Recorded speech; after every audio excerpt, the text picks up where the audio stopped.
Hola, ¿cómo están? Un saludo a todos los alumnos de RedMed. Continuando con las materias de la parte de medicina interna, vamos a llevar en esta ocasión la parte de infectología. La parte de infecciosas es un poco compleja debido a la gran cantidad de microorganismos que tienes que memorizarte y especialmente las características clínicas y sobre todo el tratamiento, ¿no? Que generalmente lo vamos a realizar con antibióticos. Entonces, el pilar para estudiar bien esta materia es aprenderte los microorganismos más importantes que puedan causar ciertas patologías, las características clínicas principales de estos microorganismos y el tratamiento antibiótico que se pueda realizar. Entonces, esos son los tres pilares para que puedas estudiar de una mejor manera la infectología. Entonces recuerda, ¿no? Primero estudiamos los microorganismos, a los cuales vamos a dar solamente un vistazo general, algunas características clínicas y el tratamiento. Entonces, dicho esto, vamos a comenzar con la materia.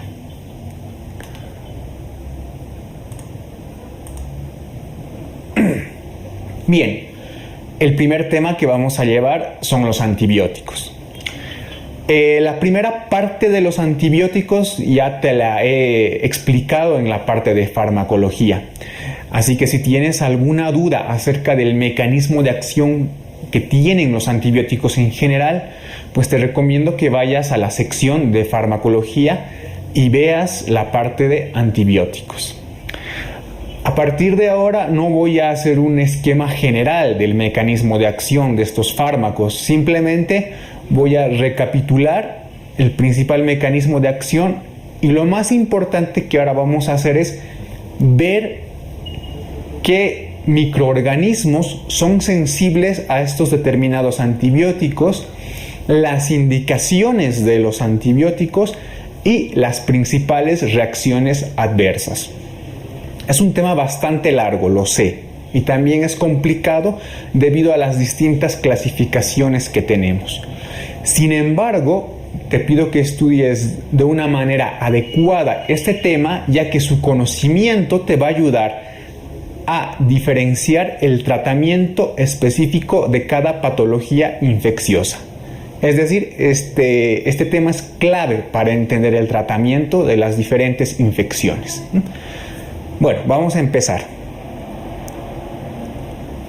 Ya te he dicho lo que es un antibiótico en la parte de farmacología, ¿no? Es un fármaco que más o menos se va a encargar de la destrucción de determinados microorganismos, en este caso las bacterias principalmente. ¿Cómo vamos a realizar la selección de un determinado antibiótico? Pues bien, tenemos tres factores a los cuales vamos a mencionar. Un factor microbiológico, un factor farmacológico y el factor del huésped. El factor microbiológico se refiere a la sensibilidad que pueda tener un microorganismo respecto de un determinado fármaco. Generalmente se empieza utilizando antibióticos de amplio espectro y posteriormente se empiezan a recolectar muestras, ¿no? Para determinar la sensibilidad de estos microorganismos a ese antibiótico, y si es que no hay una sensibilidad específica, pues vamos a cambiar a otro. Los factores farmacológicos se refieren sobre todo a la biodisponibilidad que tiene el fármaco en el organismo. Por ejemplo, habrá antibióticos que vía oral tienen una disponibilidad mayor que otros. Por ejemplo, eritromicina tiene una baja biodisponibilidad oral, en cambio metronidazol, amoxicilina tienen una biodisponibilidad oral más elevada. Aquí en los factores farmacológicos también vamos a ver si el fármaco llega de una manera adecuada al sitio de acción. Por ejemplo, en una neumonía necesitamos que el fármaco llegue de una manera adecuada a las vías respiratorias bajas, a los alvéolos pulmonares. En el caso de una meningitis tendremos que usar fármacos que lleguen de manera adecuada al sistema nervioso central, etc., ¿no? Entonces, a eso se refieren los factores farmacológicos. Los factores del huésped se refieren al grado de inmunidad que tiene nuestro paciente, ¿no? Si nuestro paciente es inmunocompetente o de repente está inmunodeprimido, si vamos a utilizar un determinado fármaco en una mujer gestante, etc. Las aplicaciones generales de un antibiótico son tres básicamente, ¿no? Tenemos un tratamiento empírico, que es el que se realiza de manera inicial, ¿no? Tratando de cubrir todos los microorganismos posibles. Luego tendremos un tratamiento definitivo una vez que tengamos una muestra microbiológica y la sensibilidad de esta, y un tratamiento profiláctico, que es el que se refiere a profilaxis, ¿no? Básicamente a evitar algún tipo de infección tomando un antibiótico previamente.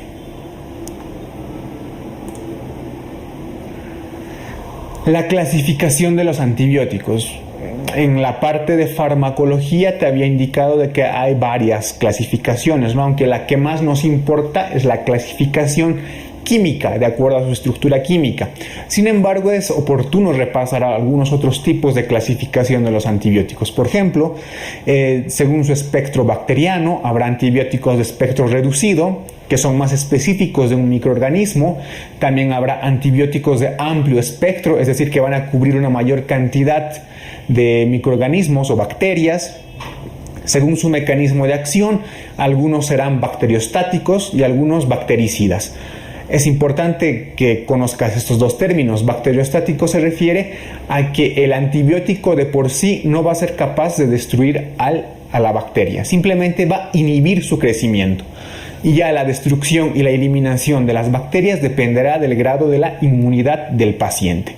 En cambio, un fármaco antibiótico bactericida es aquel que de por sí solo va a poder destruir a las bacterias. Ejemplo, ¿no? Los betalactámicos son bactericidas.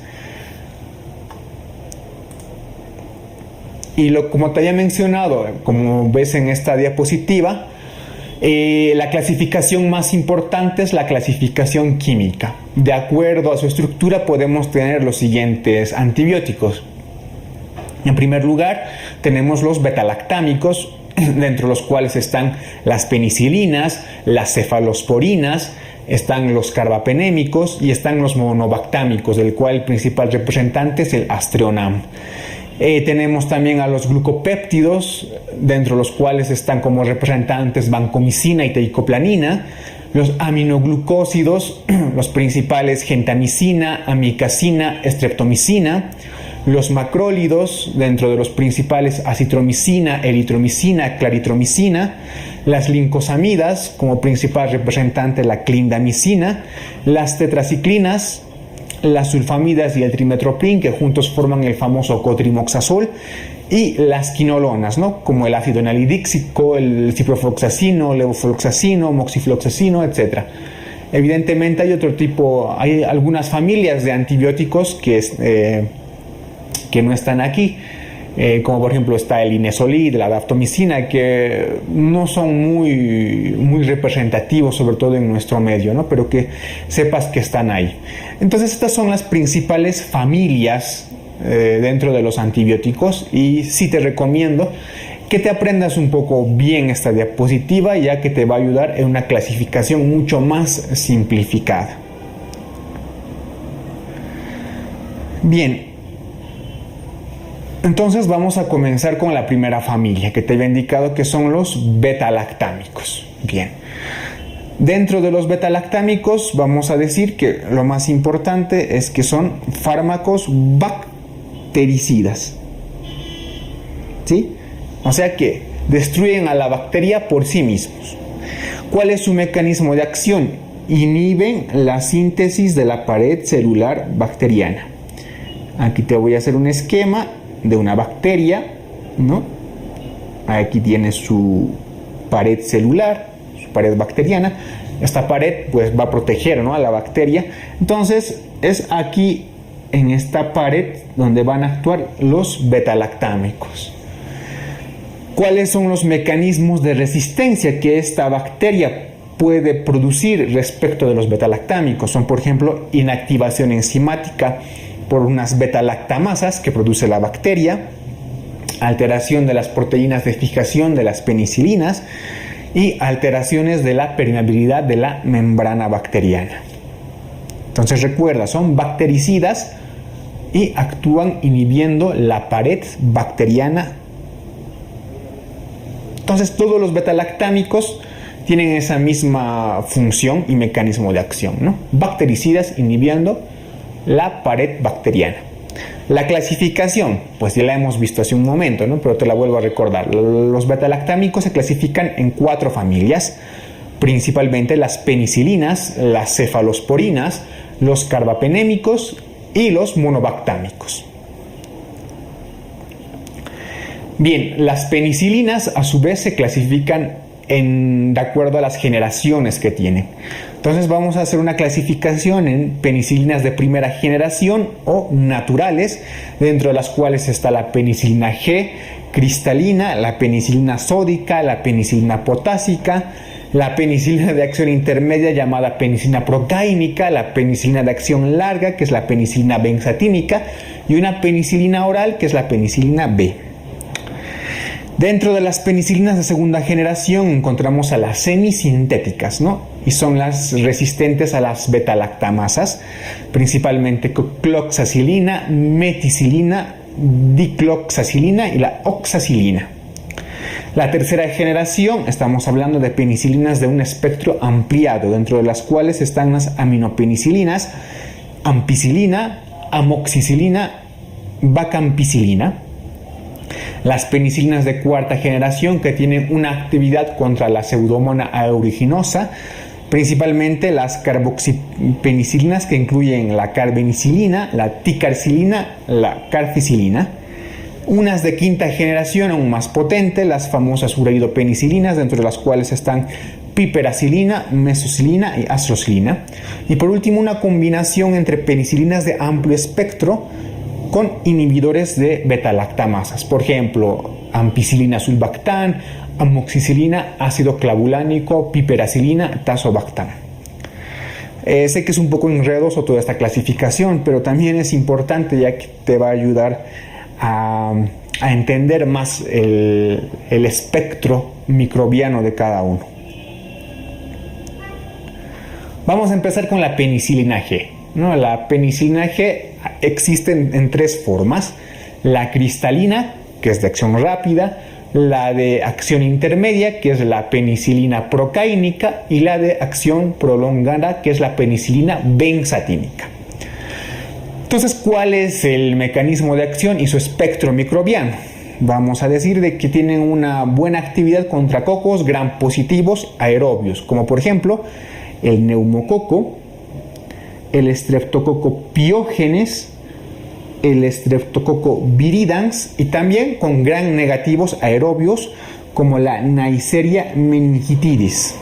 También poseen actividad contra los actinomyces, sobre todo Treponema pallidum y la Leptospira. ¿Por qué está en otro color esto y por qué lo subrayo? Porque esto nos va a dar una idea de más o menos cuáles son las principales indicaciones de la penicilina G. Por ejemplo, si es activo contra el neumococo, podrá ayudarnos en las neumonías adquiridas en la comunidad. Si es activo frente al Treponema pallidum, será de elección frente a qué enfermedad, frente a la sífilis, ¿no? Entonces, más o menos de esta forma es como quiero que vayas relacionando el espectro microbiano y las indicaciones. Entonces, una vez que conocemos cuál es el espectro microbiano de esta penicilina, vamos a las indicaciones, que son de lógica, ¿no? Si cubre Treponema pallidum, entonces estará indicado en la sífilis y también en la neurosífilis, en la faringitis estreptocócica, en la neumonía por neumococo, en las endocarditis subagudas por estreptococos, en la actinomicosis y en la meningitis meningocócica. Esto porque es activo frente a la Neisseria meningitidis. Entonces recuerda, principales indicaciones de penicilina G: sífilis, neumonía por neumococo, en las faringoamigdalitis estreptocócicas, en las endocarditis por estreptococos y en la meningitis meningocócica. Vamos a pasar a otra familia de penicilinas, las resistentes a la penicilinasa, dentro de las que tenemos meticilina, cloxacilina, oxacilina y dicloxacilina. Entonces, estas penicilinas son fármacos resistentes a la hidrólisis producidas por las penicilinasas. Actúan principalmente sobre los estafilococos, pero estafilococos que sean sensibles a los betalactámicos. Las indicaciones principales, bueno, principalmente las infecciones por estafilococos sensibles a la meticilina. Aquí vamos a hacer un stop y te voy a aclarar un término que lo vas a escuchar de aquí en adelante, el famoso SARM o Staphylococcus aureus resistente a la meticilina. Bien, este estafilococo aureus resistente a la meticilina no es más que un estafilococo que ha desarrollado una resistencia frente a estos antibióticos, frente a las penicilinasas. Entonces, un estafilococo que ha producido una resistencia a la meticilina se dice que es resistente casi a todos los beta-lactámicos, ¿sí? Por lo tanto, tendremos que usar algún otro antibiótico, como por ejemplo los glucopéptidos, ¿no? Entonces, un estafilococo resistente a las meticilinas es resistente casi a todos los betalactámicos. Y te digo casi porque evidentemente se han desarrollado betalactámicos de última generación que tienen actividad contra estos famosos SARM, ¿no? Estafilococos resistentes a la meticilina. Entonces, la cloxacilina y demás serán usados en estafilococos, pero que sean sensibles a los betalactámicos, específicamente sensibles a las meticilinas.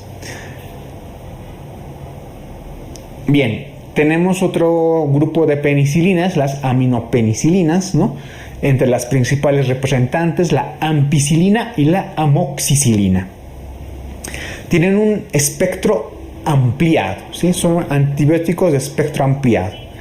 ¿Contra cuál es su espectro microbiano? Son buenos contra gram positivos y también gram negativos, porque tienen un espectro amplio de acción. Principalmente Escherichia coli, la Salmonella, Shigella, Haemophilus influenza y Proteus mirabilis, ¿sí? ¿Cuáles son sus indicaciones? Vamos a ver que, por ejemplo, amoxicilina es ideal en las infecciones de vías respiratorias altas, por ejemplo, sinusitis, faringitis, amigdalitis. También son importantes en las infecciones de vías urinarias, pero solamente si la cepa bacteriana es sensible. La ampicilina es el tratamiento de elección en la meningitis por Listeria monocitogenes y en infecciones por Enterococcus faecalis. Este Enterococcus faecalis, por ejemplo, produce infecciones de vías urinarias en las cuales podremos usar ampicilina. Y recuerda que es tratamiento de elección en la meningitis por Listeria monocitogenes. También podemos usar estas penicilinas, ampicilina y amoxicilina, en infecciones por salmonela que sean sensibles. Tenemos las ureidopenicilinas, ¿no? Dentro de las principales representantes, la piperacilina. Son penicilinas también de amplio espectro y tienen una actividad especial contra la Pseudomonas aeruginosa, ¿sí? Y también tienen indicación como Klebsiella, Enterobacter y Serratia. ¿Cuáles serán sus indicaciones? Principalmente infecciones por gram negativos, pero sobre todo por la Pseudomonas aeruginosa. Se usa sobre todo en pacientes que están neutropénicos y en infecciones intrahospitalarias. Por último, los inhibidores de la beta-lactamasa, es decir, hay compuestos como el ácido clavulánico y el tazobactam que por sí solos no tienen actividad antibacteriana, pero que una vez sumado a otra penicilina de amplio espectro, son útiles para cubrir varios gérmenes. Por ejemplo, amoxicilina ácido clavulánico y la piperacilina más el tazobactam. Vamos a continuar viendo la parte de las penicilinas, ¿no? Vamos a ver los efectos adversos principales de estos antibióticos. Entonces, estos antibióticos te pueden generar reacciones, por ejemplo, de hipersensibilidad, que puede ir desde un simple rash cutáneo, ¿no?, hasta una dermatitis exfoliativa, como es el síndrome de Stevens-Johnson. Si quieres saber un poco más acerca del síndrome de Stevens-Johnson, te sugiero que vayas a la parte de dermatología. Hemos hablado bastante de este síndrome en las toxicodermias, pero recordarte que las penicilinas pueden producirte este síndrome. Efectos a nivel hematológico: pueden producir anemias de tipo hemolítica.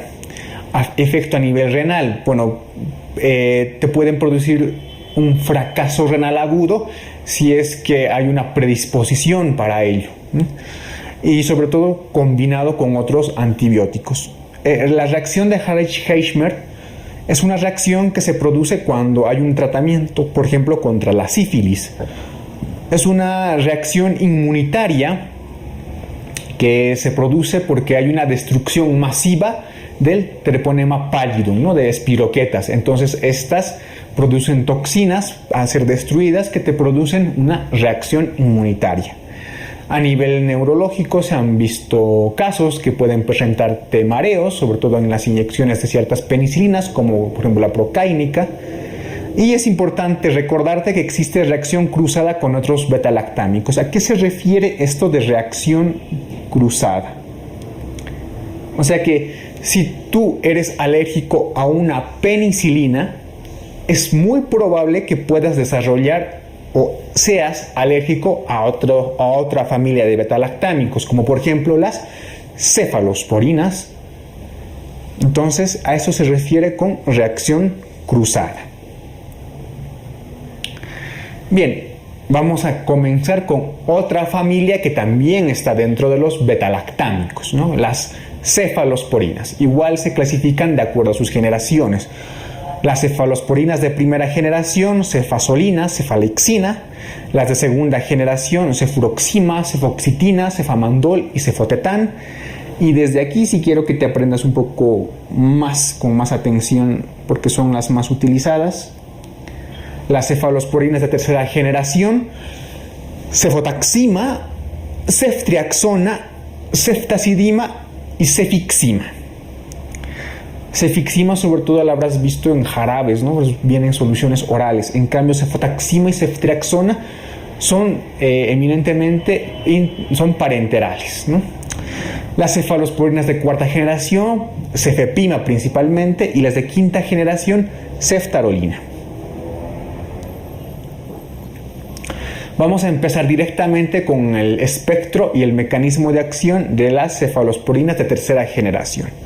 Al igual que todos los betalactámicos, pues son bactericidas, inhiben la pared bacteriana. Voy a hacer un énfasis en las principales: cefotaxima y ceftriaxona, ¿no? Nos dicen que tienen buena actividad contra gram positivos, excepto Staphylococcus aureus, resistente a la meticilina. O sea, no sirven cefotaxima y ceftriaxona contra el famoso SARM, ¿no? Contra este SARM no sirven.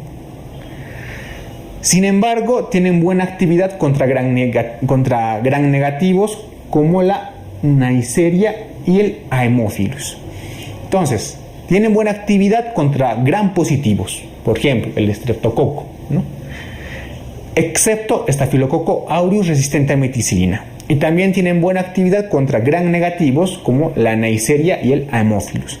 Por tanto, ya que me cubre gram positivos como el estreptococo y gram negativos como la Neisseria, son el tratamiento de primera línea en la neumonía adquirida en la comunidad, en la meningitis bacteriana y en la salmonelosis.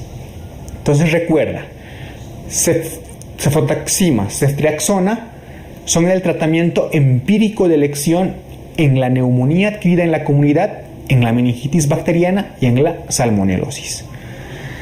La ceftazidima también es una cefalosporina de tercera generación, pero a diferencia de las otras dos, tiene otras características. Por ejemplo, tiene una muy buena actividad contra la Pseudomonas aeruginosa, pero tiene mala actividad contra los cocos gram positivos. Entonces, si yo tengo una infección por Pseudomonas aeruginosa y tengo que usar una cefalosporina de tercera generación, escojo ceftazidima, ¿sí? Entonces, la diferencia entre las dos es que cefotaxima y ceftriaxona tienen buena acción contra cocos gram positivos y también con algunos gram negativos, pero no tienen acción contra Pseudomonas. En cambio, ceftazidima tiene mala actividad contra los gram positivos, pero tiene buena actividad contra Pseudomonas. Las otras cefalosporinas, la de cuarta y la de quinta generación. De la de cuarta generación, la principal, la cefepina. Bueno, estas han mejorado, ¿no? Ya que las otras tenían o muy buena acción contra Pseudomonas y mala contra los gram positivos, o las otras muy buena contra los gram positivos y mala contra Pseudomonas, pues aquí han hecho una combinación, ¿no? Las de cuarta generación tienen una mayor acción contra los cocos gram positivos, es decir, contra los streptococos, y mayor actividad frente a los gram negativos, o sea, también cubre la Pseudomonas. Entonces, estas cefalosporinas de cuarta generación son muy potentes, ya que te cubren cocos gram positivos y también te van a cubrir Pseudomonas. Están indicadas en infecciones complicadas como la neumonía intrahospitalaria y septicemias en pacientes neutropénicos. Entonces solamente están reservadas como última opción, ¿sí? En infecciones como neumonía intrahospitalarias, por ejemplo. Y por último, las cefalosporinas de quinta generación, de la cual tenemos a la ceftarolina. Son antibióticos relativamente nuevos. Y si recuerdas, te había mencionado de que el SARM, el estafilococo aureus resistente a la meticilina, es pues resistente a casi todos los betalactámicos. Pues aquí hay una excepción, ¿no? Como es un antibiótico nuevo, pues, y es muy potente, esta cefalosporina de quinta generación es activa frente al SARM, o sea, se puede utilizar frente a una infección por estafilococo resistente a meticilina. Bien, vamos a hablar un poco de los carbapenémicos. O sea, los carbapenémicos son los antibióticos casi de última generación dentro de las penicilinas en general también, ¿no? Son unos fármacos, unos antibióticos bastante potentes, ¿no? Dentro de los principales tenemos el imipenem y el meropenem. O sea, van a cubrir generalmente todo el espectro bacteriano, o sea, gram positivos y gram negativos. Entonces, tienen una potente acción contra cocos gram positivos, incluido el estafilococo aureus resistente a la meticilina, o sea, que también nos sirven contra los SARM, ¿no? Y también cubre bacilos gram negativos, o sea, también va a cubrir Pseudomonas, o sea, son fármacos realmente muy potentes, ¿no? Nos cubren microorganismos tan resistentes como los SARM y las Pseudomonas. Ambos se superponen, o sea, tienen un espectro de acción similar, pero la teoría nos dice, y los estudios, que imipenem es un poco más activo contra cocos gram positivos.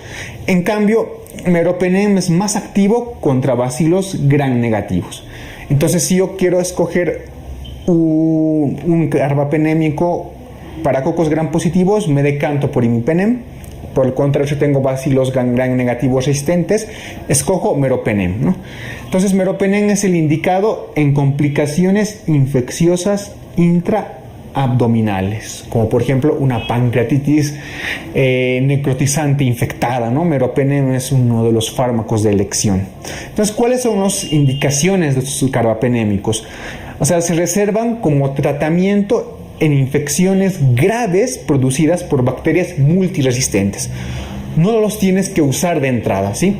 Se reservan para tratamiento de microorganismos realmente multiresistentes. O sea, estos carbapenémicos son los antibióticos que vas a usar en última instancia.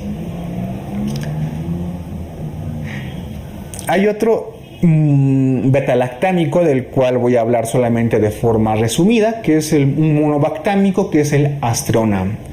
Aztreonam solo cubre microorganismos gram negativos, sobre todo Pseudomonas aeruginosa, pero no tiene actividad contra los gram positivos. Entonces, Aztreonam también sirve, pero solo contra Pseudomonas aeruginosa, porque solo cubre gram negativos. Bien, vamos a pasar ahora a otra familia. Ya hemos hablado acerca de toda la familia de los betalactámicos, y como te habrás dado cuenta es una gran familia y bastante compleja, pero que ante con su espectro microbiano y sus principales indicaciones, pues ya tienes todo. Vamos a pasar a otra familia de antibióticos, que son los glucopéptidos. El principal representante, la vancomicina. Bien, ¿cuál es el mecanismo de acción? Recuerda que glucopéptidos, vancomicina, es un bactericida. Igual que los betalactámicos, van a eliminar por sí solas a las bacterias, ¿no? ¿Cuál es su mecanismo de acción? Interfieren en la adición de nuevas unidades de péptidoglucano, también de la pared celular.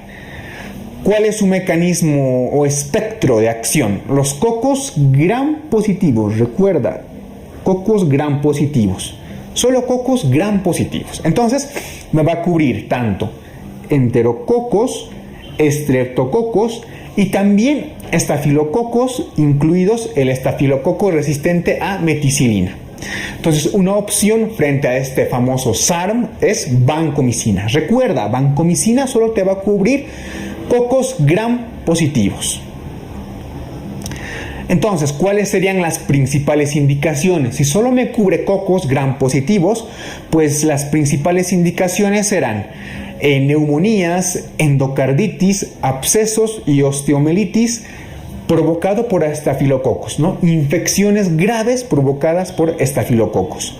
También los podemos usar en pacientes que sean alérgicos a la penicilina y también en el tratamiento de la colitis pseudomembranosa que está producida por el Clostridium difficile. Eso quiero que lo recuerdes porque vamos a tener un tema específico de esta bacteria, ¿no? Entonces, en una infección por Clostridium difficile podemos usar vancomicina.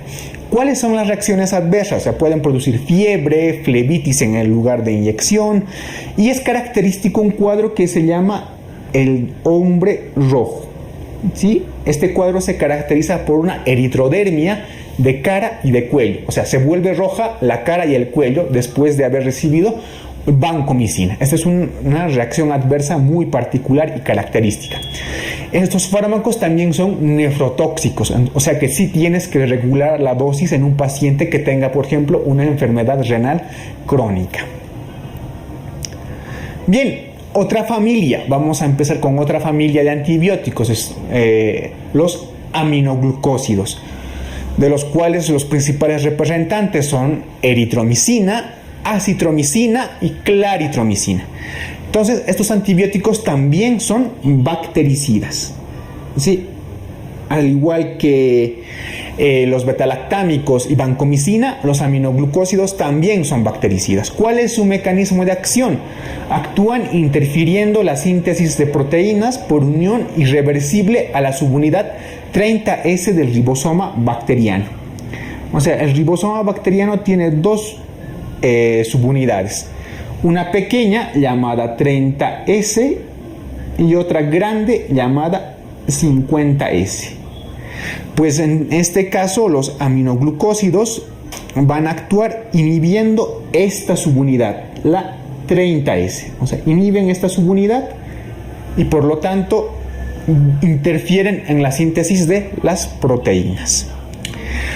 ¿Cuáles son las principales indicaciones de los aminoglucósidos? Bueno, este cuadro es muy bueno para que tú repases las principales indicaciones. Por ejemplo, streptomicina va a cubrirte a micobacterias como el Mycobacterium tuberculosis, y también te va a cubrir las brucelas y la Francisella tularensis. Por lo tanto, va a estar indicada streptomicina en la tuberculosis, en la brucelosis y en la tularemia. En la tuberculosis, evidentemente, tiene que ir acompañada de otros fármacos, ¿no? En el tema de tuberculosis, que está en la parte de salud pública, te vas a dar cuenta que los diferentes esquemas de tratamientos a veces incluyen streptomicina. Precisamente por esto, ¿no? Porque está indicado en la tuberculosis, porque cubre el Mycobacterium tuberculosis. Gentamicina pues está indicada sobre todo en infecciones por gram negativos, sobre todo en infecciones de vías urinarias no complicadas. ¿sí? También está indicado porque cubre algunos gram positivos, pero en este caso asociado a penicilina, ¿no? Por ejemplo, en la endocarditis. La amicacina es un aminoglucósido que cubre un bicho en particular, que es la famosa pseudomona. O sea, es el único aminoglucósido que tiene acción frente a la pseudomona. Por lo tanto, amicacina está indicada en infecciones intrahospitalarias, nosocomiales. Es el más potente de los aminoglucósidos. De todos los aminoglucósidos, amicacina es el más potente.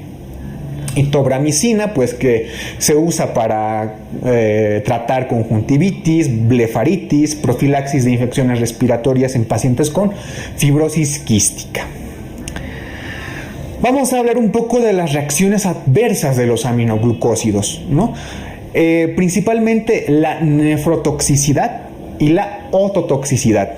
La nefrotoxicidad porque pueden producirte también un fracaso renal agudo por sí mismas y algún tipo de nefritis intersticial. Recuerda que el aminoglucósido más nefrotóxico es la gentamicina, ¿sí? También nos pueden producir ototoxicidad, es decir, destruyen las células del órgano de Corti, ¿no? O sea, afectan al octavo par craneal. Recuerda que el aminoglucósido más ototóxico es la streptomicina. También nos pueden producir bloqueo neuromuscular, o sea, debilidad, hasta parálisis, ¿no? Por inhibición sináptica de la acetilcolina. Por lo tanto, estos aminoglucósidos están totalmente contraindicados en una enfermedad que la vas a llevar en neurología, que es la miastenia gravis. Y a nivel cutáneo nos puede producir evidentemente un rash alérgico. Entonces recuerda, dentro de las principales reacciones adversas de los aminoglucósidos, ojo con la nefrotoxicidad, principalmente producida por la gentamicina.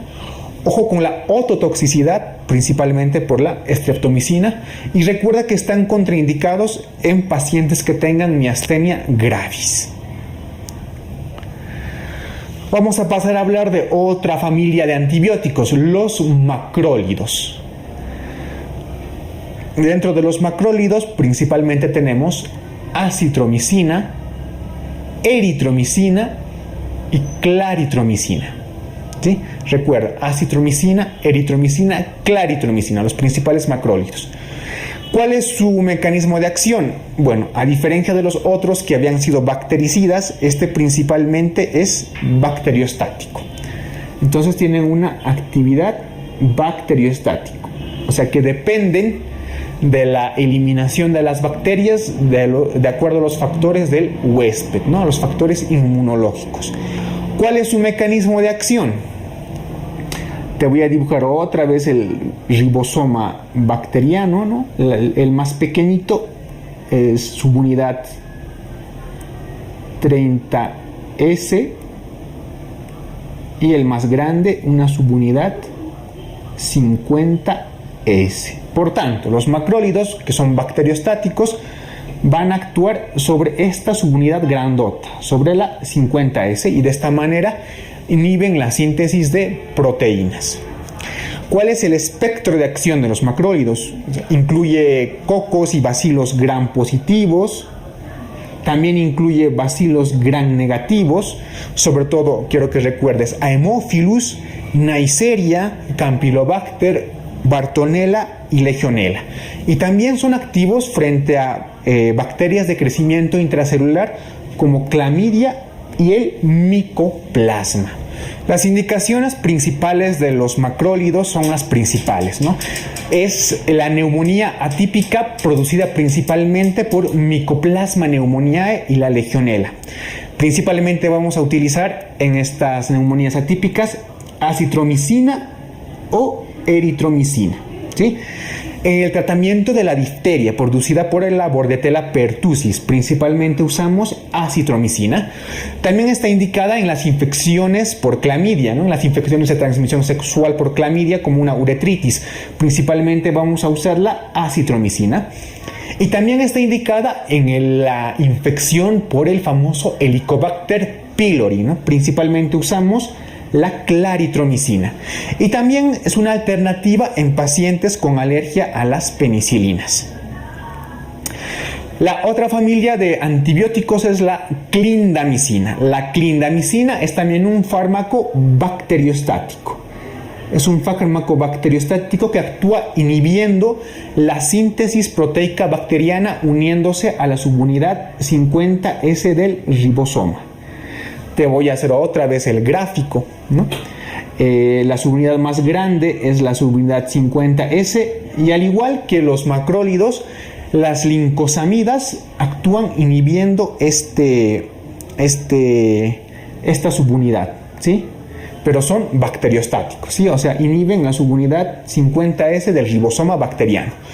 ¿Cuál es el espectro microbiano de la clindamicina? O sea, son activas frente a cocos gram positivos. Quiero que recuerdes que es principalmente activa frente a Bacteroides fragilis, la Giardianella vaginalis. Vas a ver que en la parte de ginecología, cuando lleves enfermedad inflamatoria pélvica, vas a usar la clindamicina, precisamente por esto, porque es activo frente a la Giardianella. Y también es activo frente a algunos parásitos, por ejemplo, el Toxoplasma gondii, el Plasmodium vivax y algunas babesias. Entonces, ¿cuáles son las principales indicaciones de la clindamicina? Indicada principalmente en infecciones por anaerobios, en infecciones pélvicas y abdominales, en el paludismo por Plasmodium vivax y en las babesias, combinado con otro fármaco, con un antiparasitario que es la quinina. Y también se puede usar en el tratamiento del acné vulgaris y en la vaginosis bacteriana. Bien, vamos a pasar a otra familia de antibióticos, las tetraciclinas, dentro de las cuales tenemos la tetraciclina propiamente y la doxiciclina. El mecanismo de acción es un antibiótico con actividad bacteriostática, recuerda. ¿Y cuál es su mecanismo de acción? Bloquea la subunidad 30S del ribosoma bacteriano. Recuerda, la más grande era la 50S y esta pequeñita es la subunidad 30S. Por tanto, las tetraciclinas van a actuar inhibiendo esta subunidad, ¿sí? Actúan a ese nivel, inhiben la subunidad 30S del ribosoma bacteriano. Por lo tanto, no se producen proteínas. Entonces, ¿cuál es su espectro bacteriano? Tiene una actividad microbiana frente a gram positivos y gram negativos, pero quiero que recuerdes principalmente los siguientes microorganismos. O sea, es muy activa frente al Vibrio cholerae, el que nos produce el cólera. Es activo frente a Brucella, que nos produce la brucelosis. Es activo frente a las rickettsias. Es activo frente a Coxiella burnetii, frente también a clamidia, también a Legionella, la Francisella tularensis, también activo frente a algunas espiroquetas y Helicobacter pylori. Una vez que conoces este espectro microbiano, ya te imaginarás cuáles son sus indicaciones. Bueno, son varias, las principales. El tratamiento de la brucelosis, también la neumonía por Mycoplasma pneumoniae. ¿Recuerdas algún otro antibiótico que era activo frente al Mycoplasma pneumoniae? Efectivamente, los macrólidos, ¿no? Entonces, los macrólidos también eran activos frente al Mycoplasma pneumoniae. Entonces, en el tratamiento del Mycoplasma pneumoniae, ya sabes, puedes usar macrólidos o también alguna tetraciclina, ¿no? También son de elección el linfogranuloma inguinal, en las uretritis no gonocócicas producidas por clamidia, en la enfermedad inflamatoria pélvica. Eso también lo vas a ver mucho en la parte de ginecología. También es el tratamiento ideal para el tracoma, producida por clamidia, el tracoma que es una infección ocular. Es el tratamiento ideal en el tratamiento propiamente y en la profilaxis por cólera, ¿no? Producida por el Vibrio cholerae. Esto es importante porque lo vamos a volver a repasar en las gastroenteritis en los adultos. También está indicada en las enfermedades por rickettsias, en la fiebre Q producida por Coxiella burnetii y en la sífilis en pacientes que están o que son alérgicos a la penicilina, y también están indicados en el tratamiento del acné. ¿Cuáles son las principales reacciones adversas? Bueno, pues a nivel de la piel pueden provocar fotosensibilidad a la exposición solar. ¿Sí? Esto es importante. Provocan fotosensibilidad, sobre todo en pacientes que son tratados del acné, ¿no? En los dientes están contraindicados en los niños, o sea, estos fármacos no los puedes usar en los niños porque pueden provocar manchas en los dientes e incluso hipoplasia del esmalte. A nivel del tubo digestivo, lo más frecuente es que producen náuseas, vómitos y diarreas, y están contraindicados en caso de enfermedad renal avanzada, ¿sí? A excepción de doxiciclina, que sí, modulando su dosis puedes usarlas en pacientes con enfermedad renal avanzada. Vamos a pasar a otra familia, las sulfonamidas trimetoprim, del que unidos forman el famoso cotrimoxazol, ¿no? Sulfametoxazol trimetoprim. Bien, las sulfamidas o sulfonamidas, el mecanismo de acción es que inhiben de forma competitiva la incorporación del ácido paraminobenzoico al ácido tetrahidroteroico. De esta manera inhiben las ditroteroato sintetasas, lo cual nos permite formar la forma activa del ácido fólico. Entonces, estas sulfamidas, como el sulfametoxazol, por ejemplo, inhiben la ditroteroato sintetasa de la bacteria, pero a la vez puede inhibir esta enzima que es útil para la formación de eritrocitos. Entonces, una de sus complicaciones, que tal vez recuerdas por la parte de hematología, en las anemias megaloblásticas, es que nos pueden producir una anemia por deficiencia de ácido fólico, pues por este mecanismo, ¿no?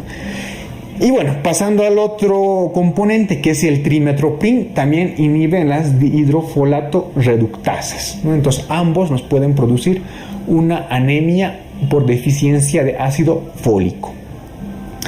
Entonces, unidos trimetoprim y sulfametoxazol, que es una sulfonamida, nos dan el famoso cotrimoxazol. Cotrimoxazol, que es un antibiótico bactericida. Y cotrimoxazol, como unido de por sí, tiene buena actividad contra salmonela, contra shigella, contra la E. coli, contra la brucela, contra el corynebacterium. Y también tienen buena acción contra nocardia, contra un parásito que es el toxoplasma y contra un hongo que es el Pneumocystis jirovecii. Esto sobre todo lo vamos a ver en la parte de VIH, ¿no? Como una infección oportunista. Entonces recuerda, cotrimoxazol tiene buena acción contra salmonella, shigella y E. coli. Entonces es bueno en tratamientos de infecciones gastrointestinales y posiblemente también por la E. coli en infecciones del tracto urinario. ¿Cuáles son las indicaciones entonces del cotrimoxazol? Infecciones urinarias no complicadas, enfermedades sexuales causadas por clamidia, también en la fiebre tifoidea o en la diarrea del viajero, y es el fármaco de elección en la profilaxis y el tratamiento de una enfermedad oportunista como es el Pneumocystis jirovecii, una neumonía por Pneumocystis jirovecii. Bien, vamos a pasar a la última familia de los antibióticos, que son las famosas quinolonas. Las quinolonas igual se van a dividir en familias según a sus generaciones que fueron apareciendo. Entonces tenemos a las de primera generación, ácido nalidíxico y ácido pipemídico. Las de segunda generación, las más famosas, ciprofloxacino, norfloxacino y ofloxacino. Las de tercera generación, levofloxacino. Y las de cuarta generación, moxifloxacino. Entonces, cipro es de segunda generación, levo es de tercera generación y moxi es de cuarta generación. ¿Cuál es el mecanismo de acción? Bueno, son fármacos antibióticos bactericidas y actúan inhibiendo a la famosa enzima DNA girasa. O sea, estos no van a permitir que se forme el ADN. No van a dejar que se forme la cadena de ADN. Por lo tanto, son bactericidas que inhiben la enzima DNA girasa, principalmente dos, la topoisomerasa 2 y la topoisomerasa 4.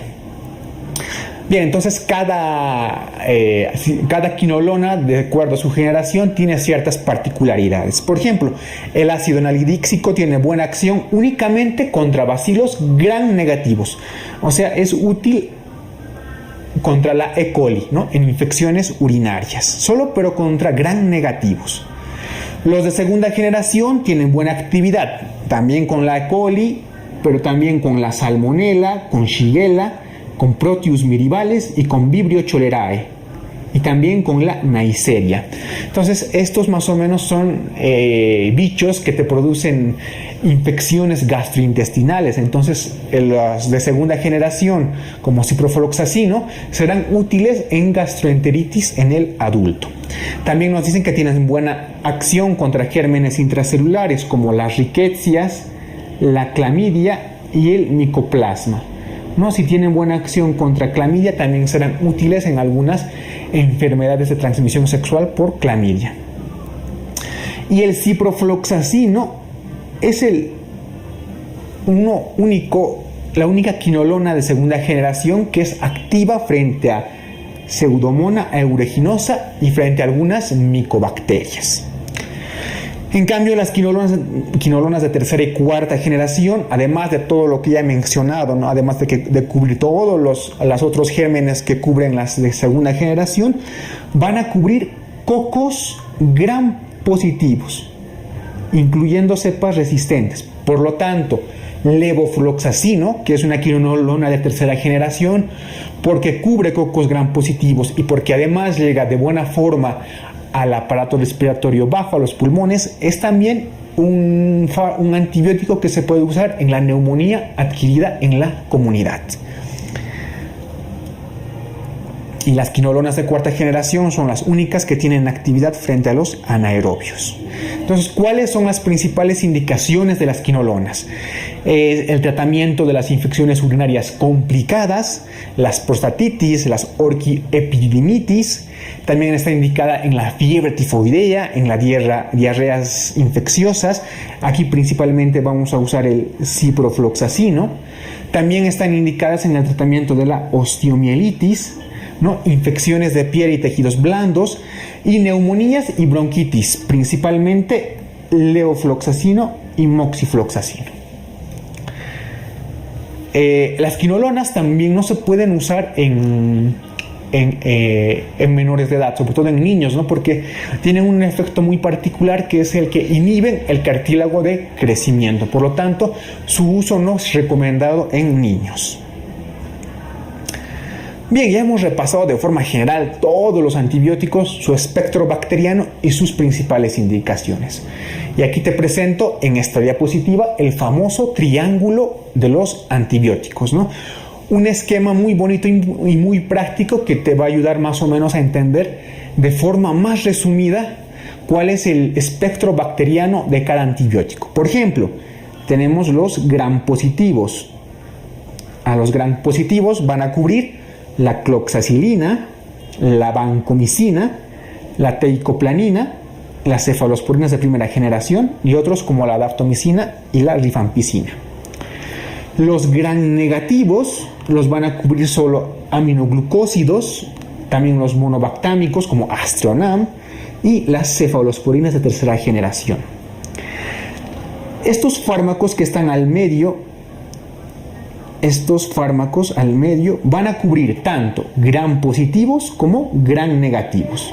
Y entre los que tenemos cefalosporinas de cuarta y quinta generación, los glucopéptidos, las quinolonas, las sulfamidas, los macrólidos y la nitrofurantoína. Los únicos fármacos que van a cubrir anaerobios son, por ejemplo, los nitroimidazoles, dentro del representante principal, el metronidazol, que aparte de cubrir anaerobios, también va a cubrir algunos parásitos. Es más un antiparasitario, ¿no? Pero sirve para cubrir bacterias anaerobias. Entonces, los que van a cubrir anaerobios y gram negativos tenemos piperacilina, el meropenem y las cefalosporinas de segunda generación. Y los que van a cubrir gram positivos y también anaerobios tenemos la clindamicina. Y los que son de amplio espectro, los que te van a cubrir casi absolutamente todo, tenemos los betalactámicos, principalmente piperacilina tazobactam, y los carbapenémicos, ¿no? Dentro de los betalactámicos, piperacilina tazobactam y carbapenémicos. Dentro de las quinolonas, el muxifloxacino, ¿no?, que es una quinolona de última generación. También tenemos las tigeciclinas y algunas penicilinas como el amoxiácido clavulánico, la piperacilina tazobactam o la ampicilina sulbactam. Entonces, más o menos esa es la forma en la que tienes que estudiar este gráfico, que es más o menos un resumen de la acción del espectro microbiano de los distintos antibióticos. Entonces, lo que te recomiendo para que hagas un resumen y un esquema básico del mecanismo de acción, vayas a la parte de farmacología y veas el video de antibióticos.